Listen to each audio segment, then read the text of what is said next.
Welcome to Nomadic Diaries, a podcast revealing secrets of life lived overseas. We use storytelling to deliver insight and information on what it takes to live, love, move, and travel across the globe. Our guests are professionals from the world of global mobility. We hope that by opening their diaries to share their wisdom, that you, our listener, can benefit and enjoy more ease and grace in your expat life abroad. Hi, everybody. Good morning, good evening, good afternoon, wherever you are on the globe. And it is my pleasure to introduce my co-host, Sharon Fields. Thank you, Doreen. Today we have with us Jane Garee. She is a global sales strategist, a trainer, a speaker, and an author who is revolutionizing the way travel-obsessed, service-based online business owners work and live so they can embrace their spirit of adventure and combine everything they love to do with every place they want to go. That's wonderful. Welcome, Jane. Thank you so much. I'm so excited to be here. So tell us where you're located today. Well, today I'm actually working out of my home base, which is Cincinnati, Ohio. So I am at home today.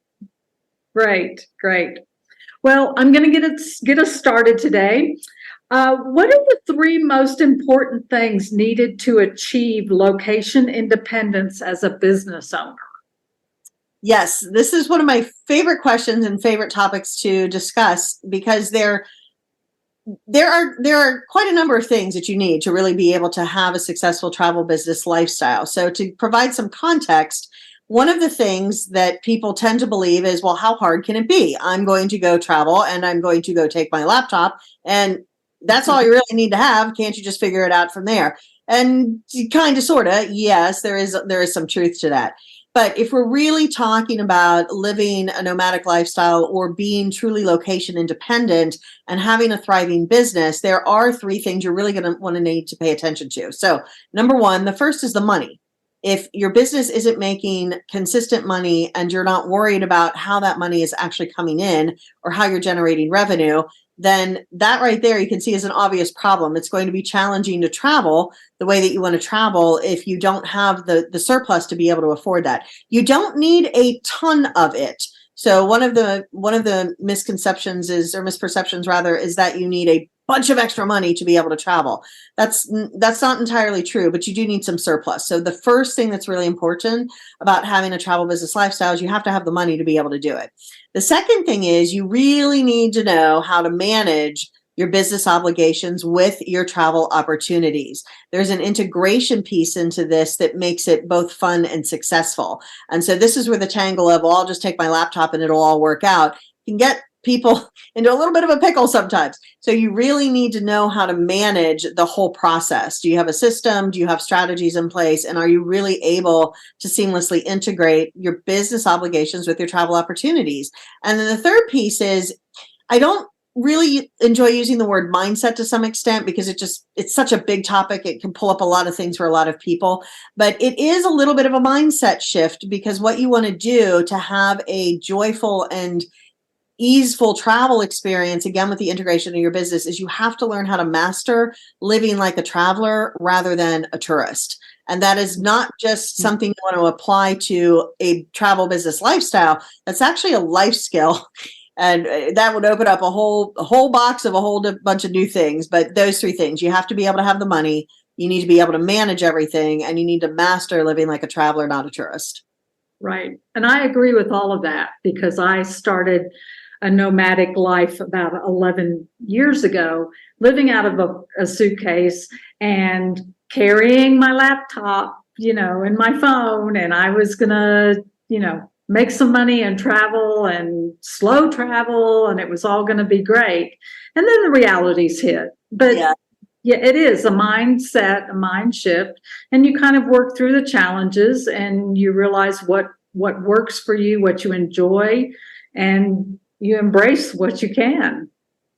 Yeah, it's true. And I've been doing this for decades, and I know some of the things that I know now I really wish I would have known back then, because I thought the same thing. There were no, I'm really dating myself here, but there were no laptops 30 years ago. But it was, well, how hard can it be? I'll take my books, I'll take my pens, and I'll figure the whole thing out. And you can, and you will, which is what I did.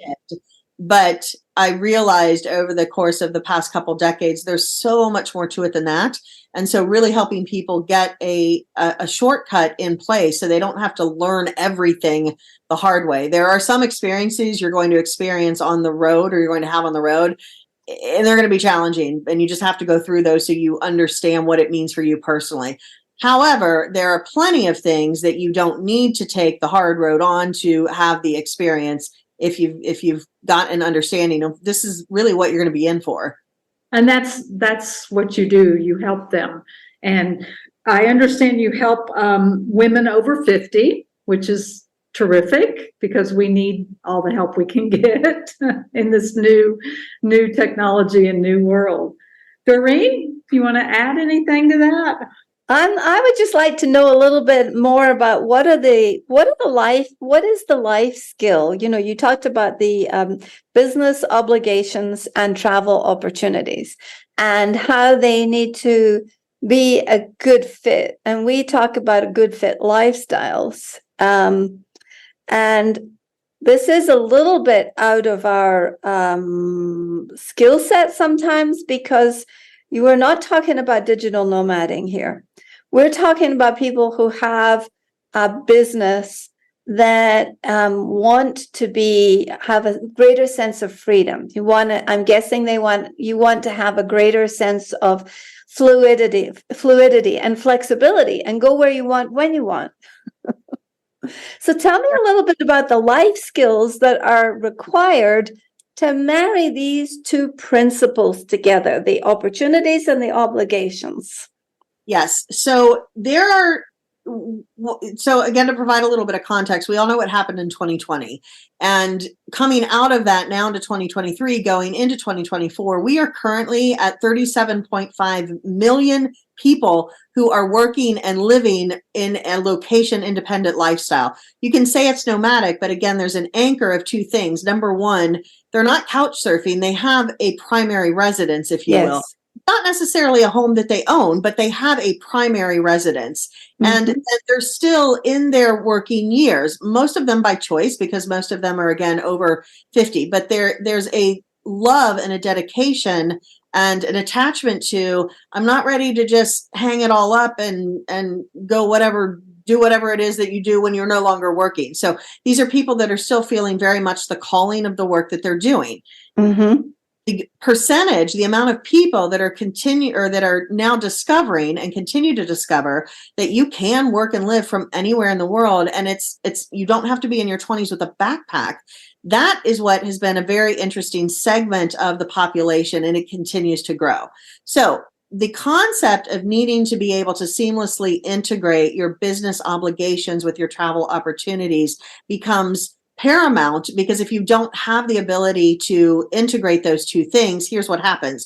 You either go, woo, I'm out having all this fun and this is amazing. And then there's a realization moment where you go, okay, and I'm actually a business owner in my business now. What am I going to do? I didn't pay enough attention to it. I've been having so much fun. I kind of neglected the business. On the flip side, I've seen people go, I am here. I am in this beautiful location. I've rented an apartment for 3 months. And I'm going to be very certain that I'm staying on top of my business. And they get to the end of that 3-month period and they realize, I didn't really see as much as I thought I would. And I'm disappointed. I made a time commitment and a financial commitment to be here for 3 months so I could immerse myself and live like a local. And basically what I've done is immerse myself in front of my computer and live locally by calling the food in or going out every once in a while. So the best is when you're really able to have the flexibility and you become very fluid in that true integration. So there are business obligations, and you have to stay on top of those. Your clients are expecting things.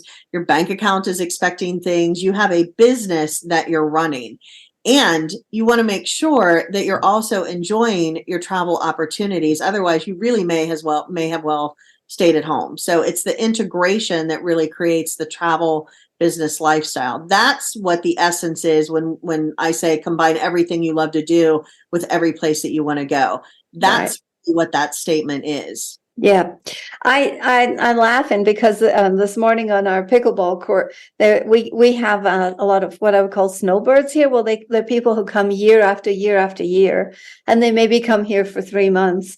And I know that they're business owners because they just show up, and some of them are fairly young, 40s and 50s, and I'm going like, yeah, you can tell they're out there doing their priority, which is playing pickleball first and then business in the afternoon. So we get to see a lot of that, and you can almost tell the difference between the communities, sometimes between the travelers that are just hitting the town for 5 days and the people that are here longer because they're more relaxed, they have more time to enjoy. They really anchor themselves in the geography. They learn more about the culture. So that's very interesting. So that is the goal. So the goal is exactly. Do something in the morning and then I have to go back to work for the rest of the day. It's how to have an immersive experience, engage in the culture, live like a local, really have a temporary slice of living in some place that isn't your home country. And so that's why the integration is so important, because not everybody wants to move abroad for several years. So the concept is more, I'd like to go live in Romania for 3 months, and then I'd like to go spend time in Paris for 2 months, and then I'm going to go over to Australia for another 3 months. So there's smaller slices of allowing the experience, the nomadic life. So it's such a great blend, and it's a really unique way to live. So vacation is all the way over on one side, very short, very very quick. You're kind of blowing through a lot of things. Permanent, this is my new home, and I'm a full-blown expat. So it's really that meeting in the middle that's my audience. That's what they're learning how to do. And there's lots of shades to that. I'm sure that our audience who are listening are aware of lots of people who are, what I would say, settled expats, part-time expats, digital nomads, global citizens, and people who bounce between 2 or more places. But I would like to ask you, what do you think the importance of having a home base is? Tell me about having a home base, and what does that really offer your psyche in terms of being out in the world? Because we 3 of us here all have home bases. Yes. Yeah. Home base is, there comes a time in your life, now I sound like an old granny, there comes a time in your life where you realize that couch surfing isn't going to cut it, or living out of a suitcase, no, it's not that glamorous, or just even let me go here, and here, and spend short periods of time, a couple weeks, a month, something like that. That can be very exhausting. So at a certain point in your life, you just don't want that kind of, you just don't have it in you to be that kind of agile in every single thing that you do. So a home base gives you a sense of permanence. There's an anchor. You have your stuff, so that's, which is the other thing when you get to a certain age. So the certain time in your life is, that just sounds like an awful lot of work and I don't want to do it. And there's also a certain age where you have a lifestyle that isn't conducive to all that moving around. I love to come home and sit in my library with all of my books. I have a fairly large library. I'm a big reader. I like my bed, I like my stuff around me so that I know it's there.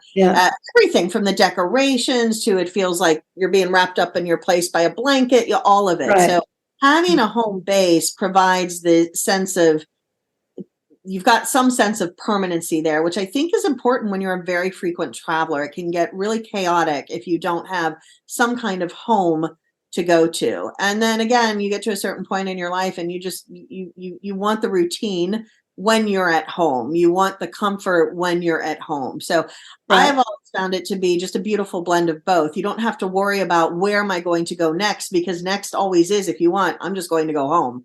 And it provides you with it, which is a different sense of permanency. And I think that really gives a sense of balance so that you feel like you can be out in the world.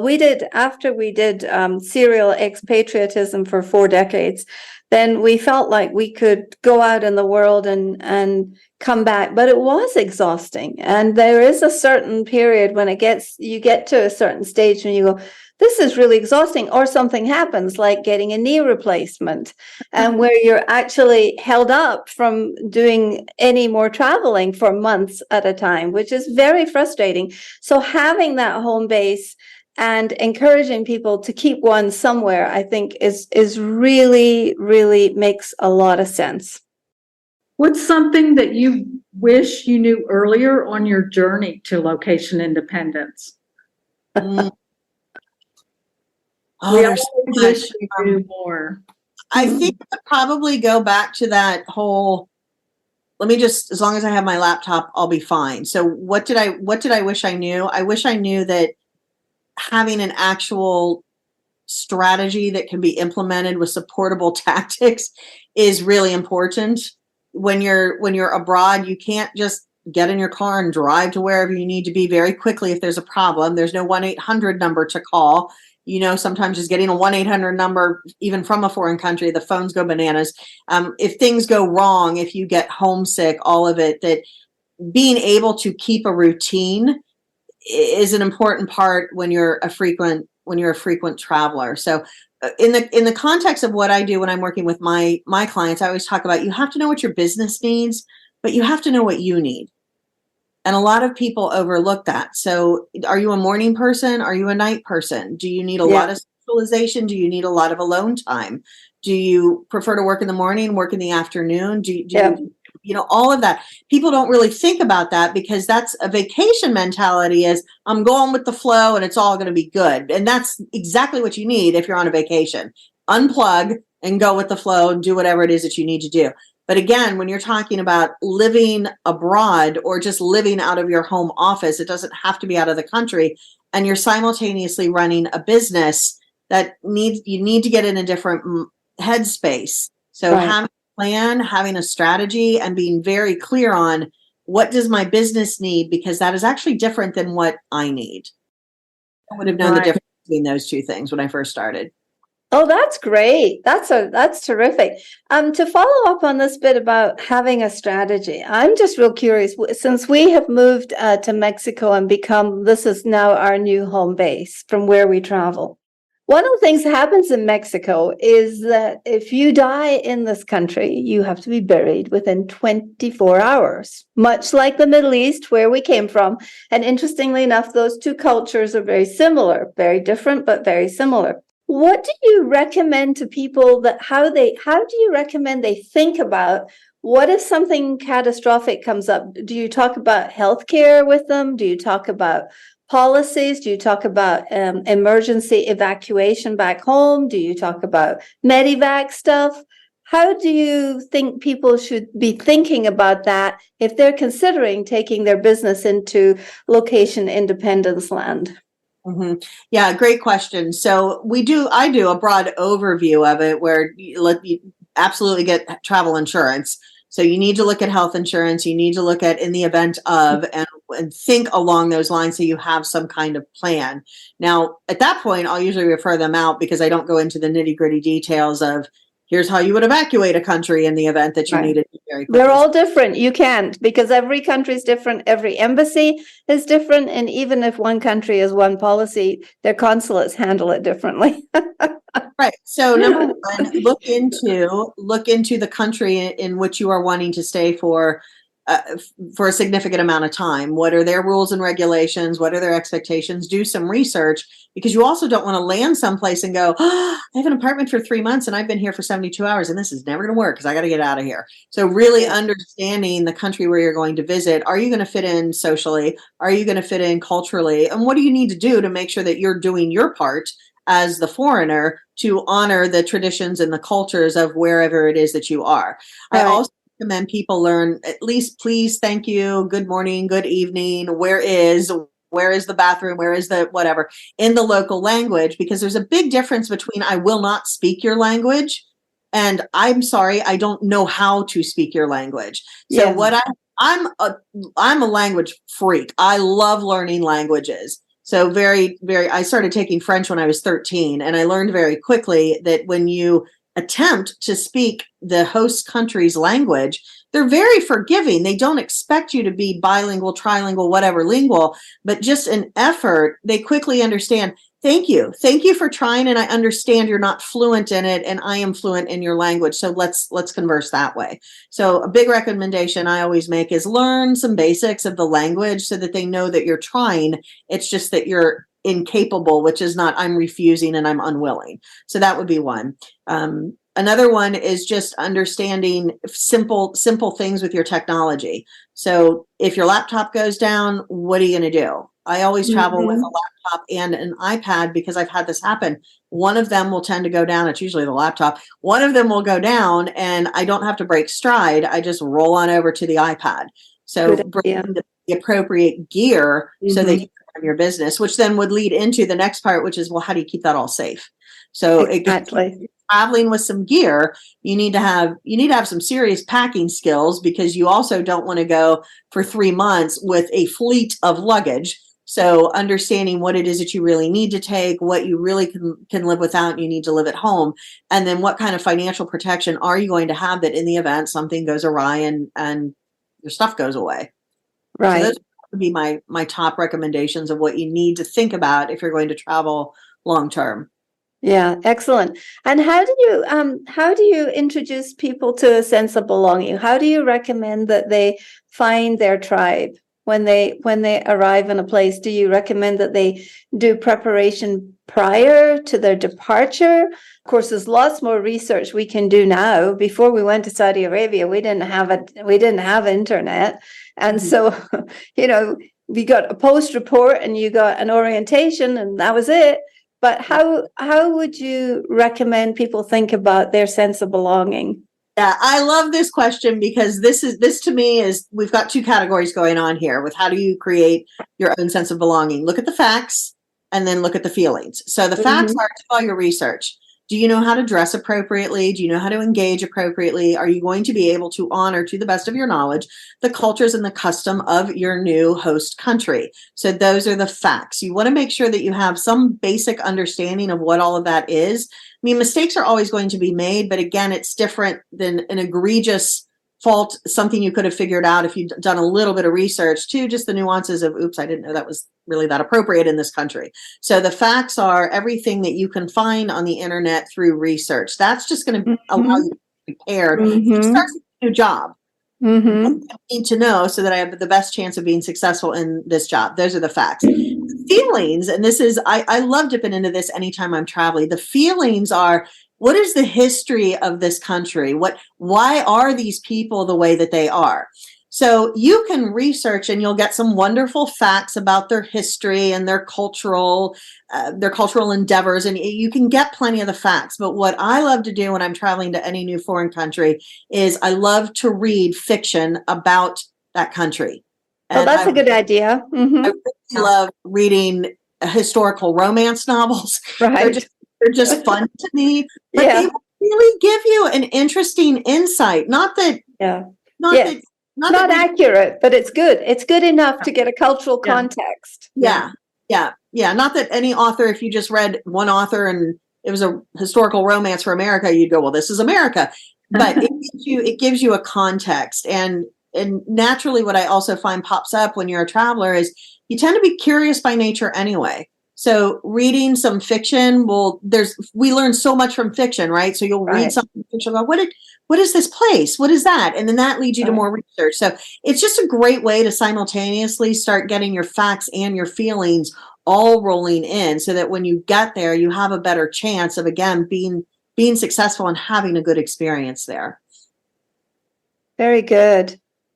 I agree with that. When I was traveling, I started reading a series about a detective in France. So it was murder mysteries. And it kind of gives you the feel for the environment and the area, I mean, I wasn't going to run into him or, didn't expect to have a murder mystery to solve, but you're correct. And you have that curiosity to travel anyway. And so this just enhances that. And I can't remember the name of the series, but there's a very, very famous series. I've been to the place where it's been filmed and everything about Scotland. Diana Gabaldon's books. Oh, What is the it called? Outlanders. The Outlanders. And so I often laugh when so many people talk to me about Scotland. I'm like, yeah, you learned this from the Outlanders, didn't you? And but you know, it's fun, and it's a place of connection. It's a place to start with. So I think that's a really good tip. What other tips do you have for people to create their sense of belonging and feel like they can create a little bit of community? How do you recommend they find a community when they arrive? The first thing is just to be very, very open-minded. So as you know, I like using eating dinner in Spain as an example. Dinner starts at about 10. Yes. So in America, at 10 o'clock, that's where we're going to start dinner. No. This is all kinds of wrong. Well, you've really got two choices. You can embrace that they eat dinner at 10 o'clock at night and join the party, or you can eat dinner at your standard 6 p.m., which tends to be American time, and eat by yourself, which is what's going to happen. So the first thing is you have to have an open mind and get into the rhythm of your host country. That's the easiest way to really start meeting people, because otherwise you're just going to naturally isolate. If you adhere to the schedule you keep while you are at home, that may in fact be the most isolating thing that you can do. So definitely have an open mind and get into the rhythm of your host country. The second thing is just ask questions. Most people are really now, as Americans, as an American, we tend to have the people perceive us as being very nosy and kind of intrusive because we're open and we ask questions. But what I have found is that for the most part, as long as you don't go straight in with something really intrusive, they're happy to strike up a conversation. Yes. What often happens is you attract kind of other travelers. And so other travelers are also experiencing the same thing. There's a potential for isolation, a potential for loneliness. So people are more than happy to engage with you in a conversation because the likelihood is they are looking for the same thing. So be open and then just engage in conversations and ask polite and appropriate questions. But that's usually just the easiest way to start the beginnings of building relationships. Yeah, I think that's a really good one, because pace and rhythm is cultural. And we come from a different culture, and cultural is invisible. You know, it's not something you can like tell by a person's skin what their culture is. It's very, very different. And so I think that's really good advice. And what else do they have to think about other than a sense of belonging? And how do you recommend they think about identity? I mean, I'll give you an example of identity. When I was in Iran, there was a whole bunch of us, and it was a women's group, right? It was a women's tour, and the Canadians all had their Canadian flags. Well, of course, it was the Canadian embassy that got the hostages out, and so they were mad at the Canadians. They kept asking us, "No, we want to speak to the Americans." And sometimes we wear things or we say things that give away our nationality or our backgrounds. And how do you recommend that people navigate all those oops? I mean, I think they're going to happen anyway. But how do you share with people to prepare themselves for the oops? Yeah. I love this topic, and as we live in a more challenging globalist society, it becomes important to talk about these kind of things. So how do you establish and hang on to your sense of identity when you're traveling? The first thing is your identity is that you're a human. You're a human being having a human experience. You're just geographically in different places at different times. Yeah. So I always love to start there. You know, when I was 20, I was studying in Paris, and I went down, we had spring break, and I went down to Italy by myself, and I got on a train, and you know, I was young. I didn't really know that much what I was doing. And I also didn't have a lot of money at 20. So I got onto this train. It was an overnight train, 12 hours down to Rome. And so I was in one of those, they slip the seats out and everybody can lie down kind of thing. And I thought, okay, this is a little uncomfortable. I'm a single woman in my 20s. Well, I was in with this lovely family from Brazil, but there were 6 of us. And you're with these people for 12 hours. And I will never forget this. I was just observing them for 12 hours. They spoke very little English. I speak no Portuguese. And there was one man, and he spoke enough where we could kind of have a little bit of a conversation. So there was very little actually being said. But what I noticed was they got hungry.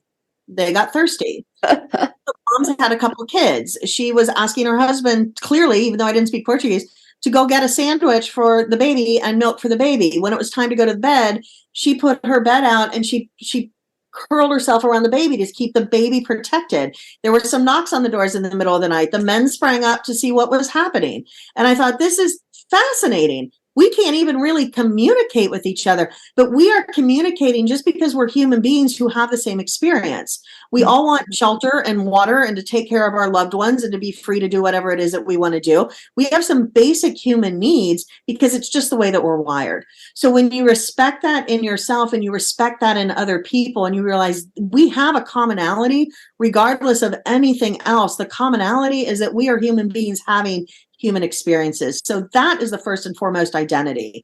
If you lead in with that, then it becomes much easier to not have some oops because you're thinking more of, I'm more like you than I am not like you.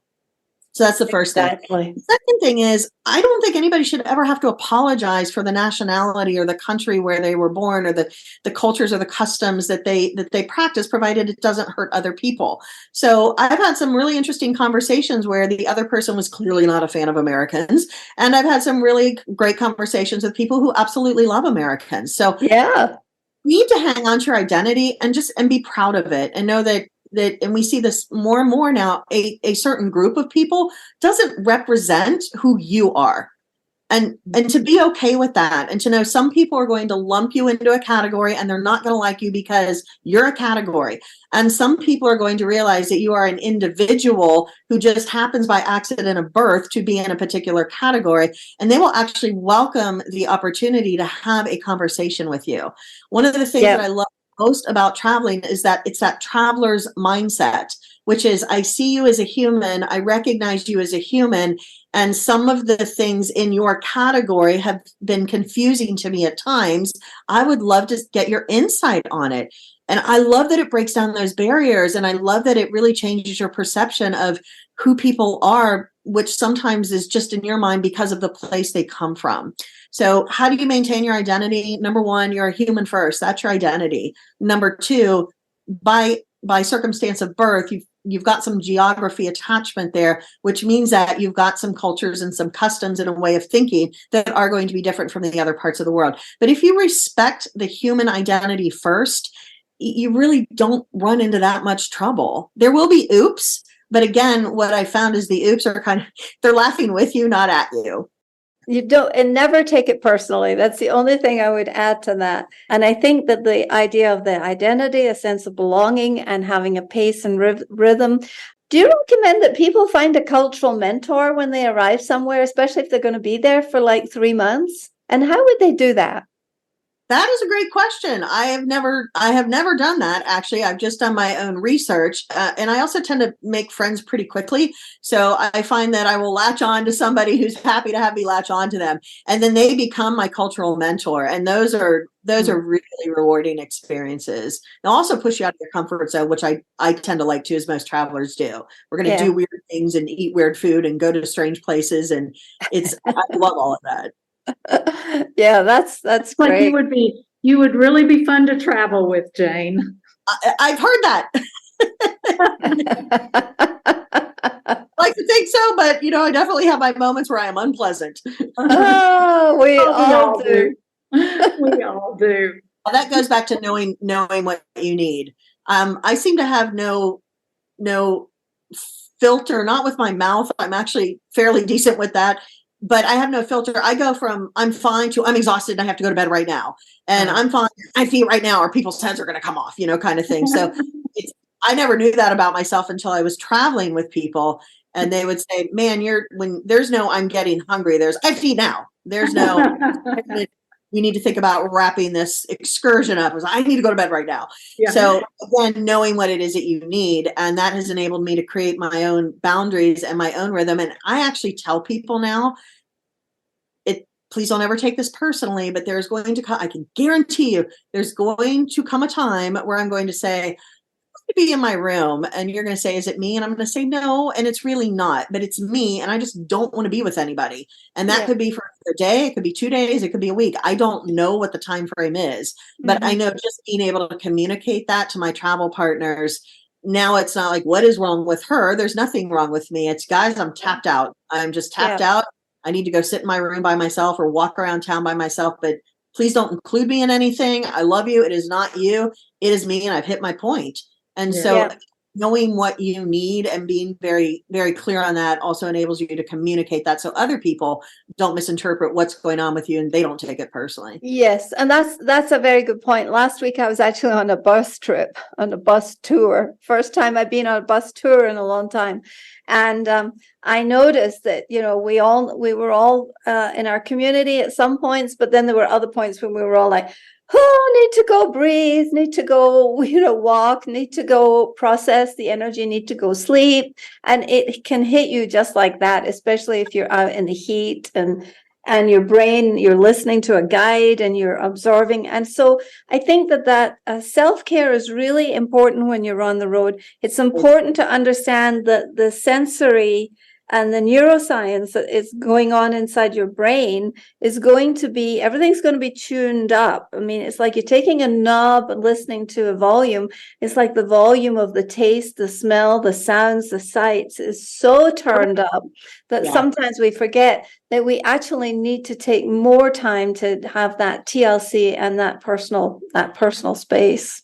Yeah, it's sensory overload. And it is one of the things that I love about staying for longer periods of time is there's not I've got it.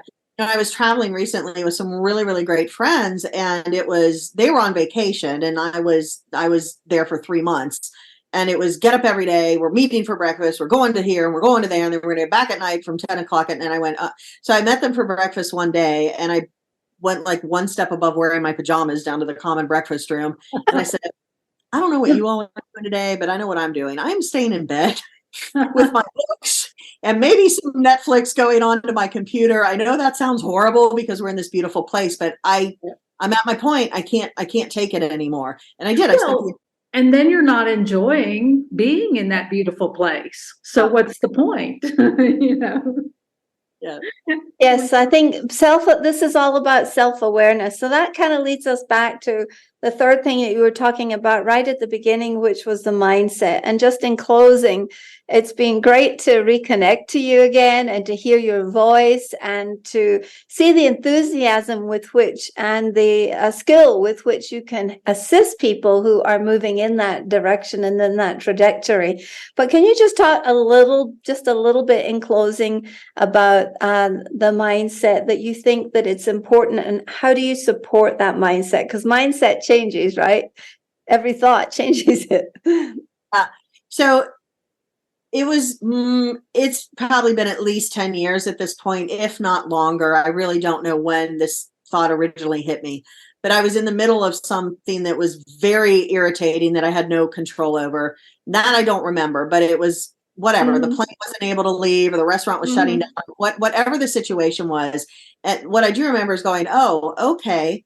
Well, at home, especially back then, before I had this realization, I was not an okay kind of person. What do you mean? What did so I'm not a chew people out. I will kind of take it in, but that when things don't go as I have them planned in my head, used to, it would be very upsetting to me.